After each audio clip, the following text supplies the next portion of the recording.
Hi dear student, मैं हरिश्चंद्र यादव रसायन गंगा के यूट्यूब चैनल पर आप सभी लोगों का एक बार फिर से हार्दिक स्वागत करता हूं। आज के क्लास में दोस्तों हम लोग सीखेंगे हाइब्रिडाइजेशन निकालने का एक आसान सा तरीका। बिल्कुल आप तैयार हो जाइए। अब तक जितना हमने देखा हाइब्रिडाइजेशन निकालने का, एक अलग अलग प्रकार से जैसे भी हाइब्रिडाइजेशन की प्रक्रिया होती थी वैसे निकालते थे। लेकिन यदि हमें केवल किसी अणु को देख करके उसके सेंट्रल एटम पर पाए जाने वाले हाइब्रिडाइजेशन की बात करना हो तो सब कुछ को हटा करके बस चंद सेकेंडों में आप हाइब्रिडाइजेशन निकाल सकते हैं। लेकिन थोड़ा सा पहले हम पिछला वाला बता दें कैसे निकालते थे, और जो आज नया वाला हम सोच करके आए हैं, एक शॉर्ट ट्रिक सोच करके आए हैं, उस शॉर्ट ट्रिक को भी बताएंगे। ध्यान दीजिए। चलिए शुरू करते हैं। और एक गुजारिश, केवल आप लोग वीडियो को अंत तक जरूर देखिएगा। बहुत छोटा सा वीडियो होगा क्योंकि ट्रिकी वीडियो ही है। बिल्कुल ट्रिक से आप हाइब्रिडाइजेशन किसी पर भी निकाल सकते हैं। आसानी से देखिए। जैसे हम आपको एक एग्जांपल दें, NH3, तो आप करते क्या थे, आप इसका लुईस स्ट्रक्चर बनाते थे। जैसे लुईस स्ट्रक्चर में ये होता था कि नाइट्रोजन के पास एक लोन पेयर ऑफ इलेक्ट्रॉन है, और ये करते थे हाइड्रोजन हो गया, हाइड्रोजन हो गया और ये हाइड्रोजन हो गया, 3 हाइड्रोजन हो गए, यानी कि 3 सिग्मा बॉन्ड हो गया। हमने इसे बताया था कि इस नाइट्रोजन पर जो एक लोन पेयर ऑफ इलेक्ट्रॉन है, एक यूनिक नंबर निकालने के लिए, एक सिग्मा बॉन्ड निकालने के लिए हम इसको सिग्मा के रूप में मान लेते थे। तो जो कुल मिलाकर के हमको 4 सिग्मा मिलता था, और 4 सिग्मा होने की दशा में हम इसको sp3 हाइब्रिडाइजेशन कहते थे। ऐसे ही सारी बातें होंगी, लेकिन हम ले चलते हैं आपको उस दिशा में जहाँ से ट्रिक पैदा होता है। पहला देखिए कि इसमें इसको जो घेर करके रखा है नाइट्रोजन को, वो है हाइड्रोजन, यानी कि हमको सराउंडिंग एटम के बारे में अच्छे से जानकारी होनी चाहिए। और होगी क्यों नहीं, जो केंद्रीय परमाणु होते हैं उनकी संख्या कम होती है। जैसे हम कहें SO4 2 नेगेटिव में, तो बिल्कुल आप पहचान जाएंगे कि केंद्रीय परमाणु सल्फर है, सेंट्रल एटम, और सेंट्रल एटम को जो सराउंडिंग एटम यानी कि जो घेर करके रखे हुए हैं वो हैं O। बिल्कुल क्लियर हो जाएगा। आपको मुख्य रूप से ये जानना है कि सराउंडिंग एटम है कौन सा। क्लियर। सराउंडिंग एटम के बाद ये देखना है किसको सराउंड किया है, सेंट्रल एटम, केंद्रीय परमाणु। और ये भी यदि कोई उसके पास चार्ज दिया गया हो नेगेटिव पॉजिटिव का, तो आप उसको भी ध्यान में रखेंगे। अब लोन पेयर को भूलिए, यहाँ पर देख रहे हैं ये लोन पेयर था, हमने इसको सिग्मा बॉन्ड मान करके, ये पाई इलेक्ट्रॉन को सिग्मा बॉन्ड मान करके संकरण बता दिया था कि इसका जो यूनिक नंबर आया वो 4 है, और 4 सिग्मा मान करके हमने इसको बताया था sp3 हाइब्रिडाइजेशन। यहाँ पर भी हमने sp3 हाइब्रिडाइजेशन बता दिया था। ऐसे बहुत सारे एग्जाम्पल्स हैं जहाँ पर आप बड़े आसानी से sp2, sp3, sp3d1, sp3d2 जो भी हाइब्रिडाइजेशन होता था बता लेते थे। लेकिन आज की क्लास में हम क्या सीखने वाले हैं, ट्रिक।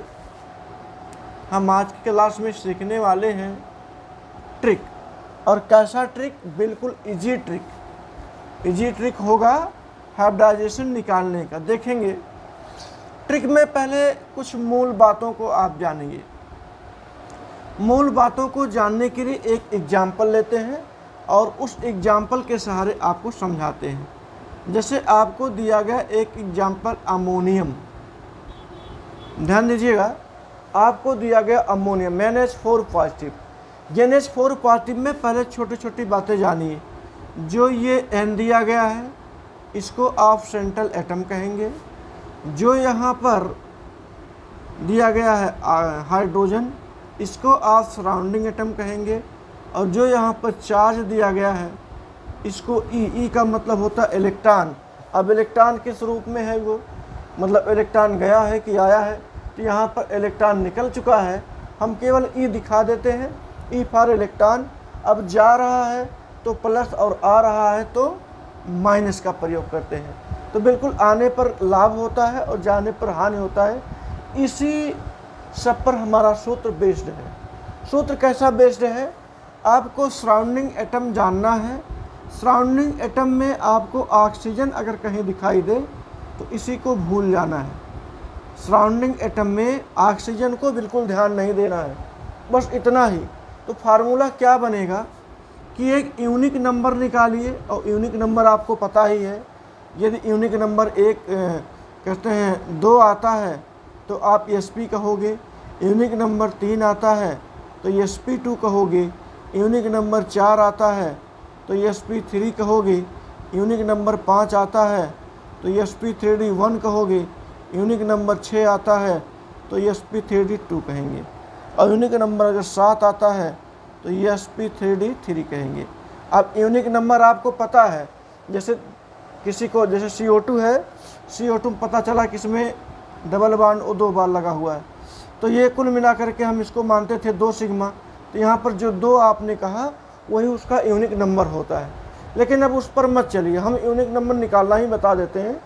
लेकिन याद रखेंगे जब यूनिक नंबर ऐसा आएगा तो संकरण इसी प्रकार से होगा।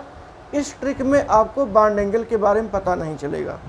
चलिए ध्यान देते हैं, एग्जाम्पल लेते हैं। यहाँ तो ले ही लिए एग्जाम्पल। फार्मूला बता दें वो क्या है। फार्मूले में आपको हमने कहा सराउंडिंग एटम के बारे में आपको जानकारी हो, तो देखिए यहाँ हम लिख देते हैं यूनिक नंबर इक्वल टू करेंगे।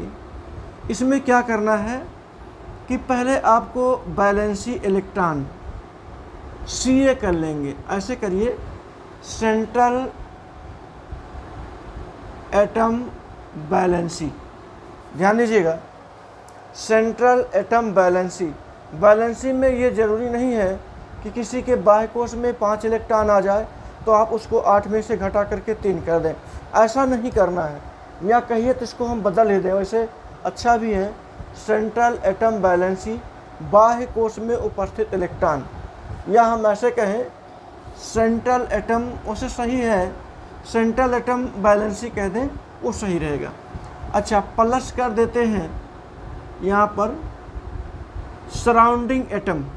ध्यान दीजिएगा कितने एटम्स इसके सेंट्रल एटम्स को गैदर किए हैं, कितने एटम्स भाग लिए हैं, वह उसकी संख्या होगी।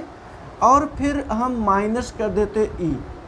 ध्यान दीजिएगा, ई का मतलब इलेक्ट्रॉन। यदि वो इलेक्ट्रॉन बाहर निकल गए हैं तो यहाँ पर प्लस करेंगे, और यदि इलेक्ट्रॉन अंदर की तरफ आए हैं तो वहाँ पर हम माइनस करेंगे। यहाँ इसको हम प्लस माइनस भी करें तो कोई बुराई नहीं है, कोई दिक्कत नहीं है। लेकिन इस बात को आपको ख्याल रखना पड़ेगा, यदि इलेक्ट्रॉन बाहर निकल गया है तो आप प्लस का प्रयोग करेंगे, और यदि इलेक्ट्रॉन अंदर आ गया है तो माइनस चिन्ह का प्रयोग होगा वो। लेकिन जब माइनस होगा तो आप ऐड करेंगे, बिल्कुल उल्टा है। जैसे CO3 2 नेगेटिव की बात कर लें तो यहाँ पर 2 इलेक्ट्रॉन बाहर से अंदर की ओर आया हुआ है, तो अंदर की ओर आया हुआ तो आप प्लस करेंगे, मतलब ऐड हुआ है, गेन हुआ है। तो गेन होने की दशा में हम जो ये माइनस चिन्ह है यही कारण है, और यहाँ पर हम प्रयोग करेंगे प्लस का। और यदि यहाँ पर प्लस लग गया है, जैसे NH4 पॉजिटिव लग गया, मतलब इलेक्ट्रॉन निकल गया है, तो यहाँ पर हम माइनस कर लेंगे।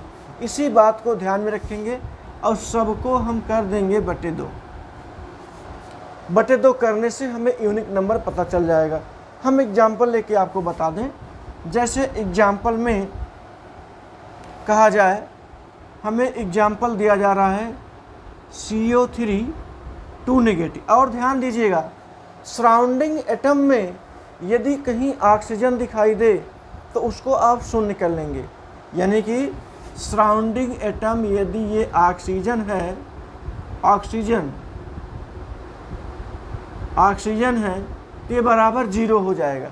चलिए इस बात को आप अपवाद के रूप में रखेंगे, ऑक्सीजन होगा तो 0। देखिए यहाँ पर हम UN निकालने चल रहे हैं।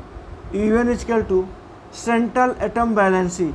इस सेंट्रल एटम कौन सा है? कार्बन है। इसकी बैलेंसी कितनी है? 4 है। उसके बाद देख रहे हैं सराउंडिंग एटम ऑक्सीजन है। हमने कहा था अगर सराउंडिंग एटम ऑक्सीजन होगा तो उसके लिए हम 0 का प्रयोग करेंगे। और फिर यहाँ देख रहे हैं -2 लगा हुआ है, यानी गेन हुआ है। तो गेन होने की दशा में हम प्लस लगा करके जितना चार्ज दिया गया 2 कर देंगे, और यहाँ पर करेंगे 2। 4 और 2 कितना हो गया? 6, और 6 के बटे कितना करेंगे? 2, ये हो जाएगा 3। तो आपका जो यूनिक नंबर आया है वो आया है 3। यहाँ ध्यान दीजिएगा, यूनिक नंबर 3 आया। अब इस सारणी में चेक करिए कि यदि यूनिक नंबर यहाँ पर 3 आया है तो संकरण कितना होगा, sp2 हाइब्रिडाइजेशन। देखिएगा ध्यान से, CO3 हमने लिया था, इसमें पाया गया sp2 हाइब्रिडाइजेशन। आप किसी भी तरीके से निकाल लीजिए, sp2 हाइब्रिडाइजेशन ही आएगा। अभी जैसे और भी एग्जाम्पल लें आप, ताकि क्लियर हो जाइए। वीडियो को आप पॉज करके यानी कि रोक करके भी अच्छे समझ सकते हैं। जैसे हम कह दें कि NH3 हम ले लेते हैं, और आपको पहले से पता है NH3 में sp3 हाइब्रिडाइजेशन होता है, जैसा आपने पहले निकाला था। यहाँ पर हम कोई भी लोन पेयर ऑफ इलेक्ट्रॉन नहीं रख रहे हैं, है तो भी ठीक, नहीं है तो भी ठीक, यानी इस लोन पेयर ऑफ इलेक्ट्रॉन से कोई मतलब नहीं।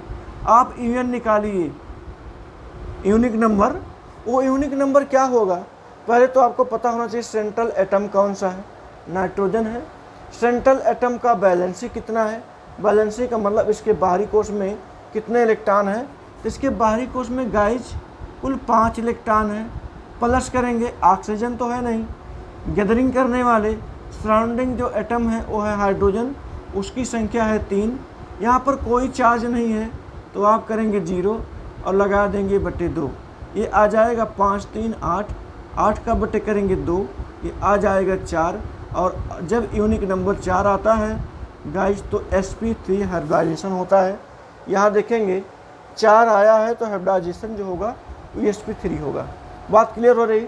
आप इसी फार्मूले को याद रखेंगे, किसी भी प्रकार का कंपाउंड हो, लेकिन ध्यान देंगे वह ट्रांजिशन एलिमेंट ना हो और इन्फेक्टिव एलिमेंट ना हो, यानी डी ब्लॉक का एलिमेंट ना हो, डी ब्लॉक का कोई एलिमेंट ना हो जो कंपाउंड बनाया हो।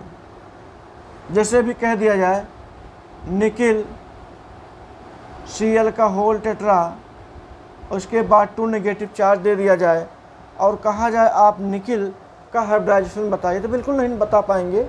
ये फार्मूला सब पर नहीं लागू होता है, इसलिए हमने कह दिया कि डी ब्लॉक के एलिमेंट और ट्रांजिशन एलिमेंट, यानी कि एफ ब्लॉक और डी ब्लॉक के एलिमेंट यदि कोई कंपाउंड बनाते हैं तो इस पर यह नियम फॉलो नहीं होगा। इसी बात को आपको अच्छे समझना है। निकिल को पता है कि डी ब्लॉक का एलिमेंट है, इसलिए इस पर यह फार्मूला फॉलो नहीं हो सकता है। और भी एग्जाम्पल लें ताकि आप अच्छे से क्लियर हो जाएं, कोई परेशानी ना आए। जैसे अभी हमने बहुत छोटा सा एग्जाम्पल लिया। बात करें O3 की, यहाँ पर हम बात कर लेते हैं O3, जिसको आप बोलते हैं ओजोन। देखिए कितना आसानी से निकालेंगे आप। अब ओजोन में अगर 3 O दिखाई दे रहा है तो सेंट्रल में होगा कौन, सेंट्रल में माइनस की बात है तो ऑक्सीजन ही होगा। यदि एक को सेंट्रल में रख लें नंबर निकालने के लिए, एक को हम सेंट्रल में रखें तो सेंट्रल का बैलेंस ही कितना होगा, 6 हो जाएगा। प्लस करेंगे सराउंडिंग एटम कितने होंगे, जब आपने एक को सेंट्रल मान लिया तो 2 इसके सराउंडिंग हो जाएंगे, और 2 इसके जो सराउंडिंग होंगे चूँकि वो ऑक्सीजन है इसलिए हम उसमें 0 का प्रयोग करेंगे। सराउंडिंग एटम्स का जो नंबर होता है वो 0 होगा जब ये ऑक्सीजन होगा। ऑक्सीजन के इतर कोई एलिमेंट होगा तो उसका हम नंबर लिखेंगे, लेकिन यहाँ ऑक्सीजन होने के कारण सराउंडिंग एटम का मान 0 हो जाएगा। प्लस और माइनस दिया गया E, वहाँ पर कोई मतलब नहीं क्योंकि कोई चार्ज नहीं दिया गया, और टोटल करेंगे बटे कितना 2, ये हो जाएगा 6/2। आप इसको काटेंगे तो हो जाएगा 3, और 3 आने पर गाइज यहाँ पर आता है sp2 हाइब्रिडाइजेशन। आप चेक करिएगा ये sp2 हाइब्रिडाइजेशन ही पाया जाएगा। जैसे आप ऐसे करते होंगे O double bond O, single bond O, यहाँ पर कोई प्लस, यहाँ पर कोई माइनस, यहाँ देखते थे 1 सिग्मा 2 सिग्मा, यहाँ पर कोई लोन पेयर ऑफ इलेक्ट्रॉन रहा होगा तो कुल मिला करके 3 बताते थे, और 3 बता करके आप बता देते थे। इस पर sp2 हाइब्रिडाइजेशन पाया जाता था। तो यहाँ जाने की कोई ज़रूरत नहीं, बस यहीं से आप निकाल और तेज़ी के साथ निकालते हैं। यानी संकरण आपको अच्छे से आ जाना चाहिए, कहीं कोई प्रॉब्लम ना हो, इसलिए आज ट्रिक बेस लिया गया है। जैसे फिर और हम कहें कि आप ClO 4 1 नेगेटिव का बताइए, ClO4 1 नेगेटिव का बताइए, या ClO3 क्या होता है। चलिए कोई बात नहीं, हम यही रखते हैं, हमको निकालना है केवल बस। यहाँ पर सेंट्रल एटम क्या है, क्लोरीन है। क्लोरीन के बाहरी कोश में कितने इलेक्ट्रॉन होते हैं, 7। चूँकि यहाँ पर ऑक्सीजन दिया गया तो हम करेंगे 0, यहाँ नेगेटिव दिया गया है तो हम करेंगे पॉजिटिव, उसकी संख्या है 1, यहाँ करेंगे बटे 2, आ जाएगा 7 1 8 बटे 2 बराबर होगा 4, और 4 होने की दशा में होगा sp3 हाइब्रिडाइजेशन। क्लियर हुआ, बहुत आसान रहा, यहाँ से आपने निकाल लिया। ऐसे और दें, और देने का मतलब एग्जाम्पल, जैसे कौन सा एग्जाम्पल, इसको मिटाएं। यूनिक नंबर आपको एक बार इसका स्क्रीनशॉट ले लेंगे ताकि यूनिक नंबर आपको पता हो जाए।